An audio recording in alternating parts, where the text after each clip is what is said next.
let's talk water.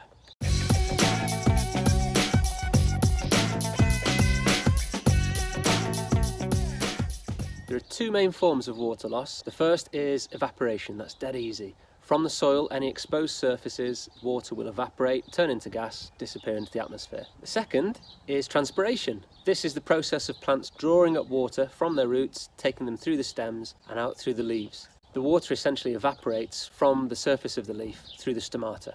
Now, plants can control the level of evaporation from the soil. They're very clever. So let's consider how we can control that in the garden.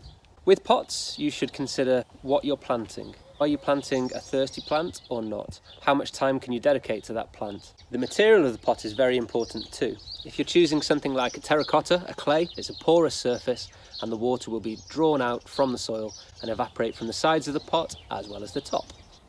Something like plastic will not evaporate from the sides, only from the top and any water leaking from the bottom. One top tip to reduce evaporation from the sides of terracotta pots is that you can line them with plastic.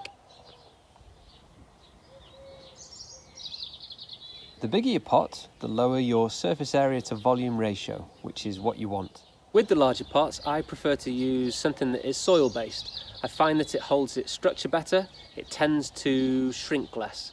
When the compost shrinks in a pot, you'll find you're watering it and it all flows over the side and down through the bottom of the pot. It also has more weight to it, which means that with a large pot, it's less likely to blow over in the wind, which is always good.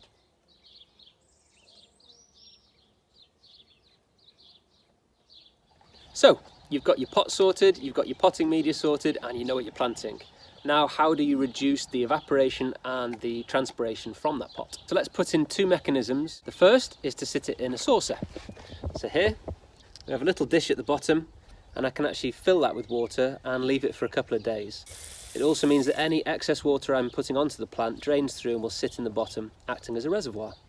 The second tip is a mulch. Now, traditionally you might think of a mulch as something like gravel or wood chips, but it can be all kinds of things. It can be garden compost, you can use things like shingle, decorative shells.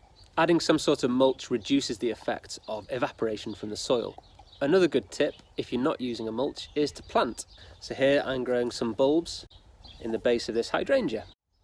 And these will help to create a mini microclimate where the humidity will be higher, meaning that the evaporation on that soil will be lower. There are three tips to watering. Time of day is really important. I prefer to water in the morning if I can. If not, my second best option is in the evening. The reason why that's the second best option is purely because watering in the evening can encourage snails and slugs to come. It creates the perfect environment just as it's getting dark for them to come and munch on your plants. Water the soil directly at the base of the plant, not the leaves. The leaves are going to evaporate it straight away. It's the roots that need it. So water down there. Give your plant a proper drink. So don't just give it a little sprinkle. Most people will underwater naturally. If you're going to water, water less often, but in greater volume. So give it a good soaking until water is pouring out of the bottom of that pot. When I'm watering my pots, I like to do 2 rounds. I do it on the way out, let it soak, and I do it again on the way back. I find that the first one really increases the water retention capacity of the soil, allowing it to really soak it in the second time rather than running off the top. Water from the base as well as from the top.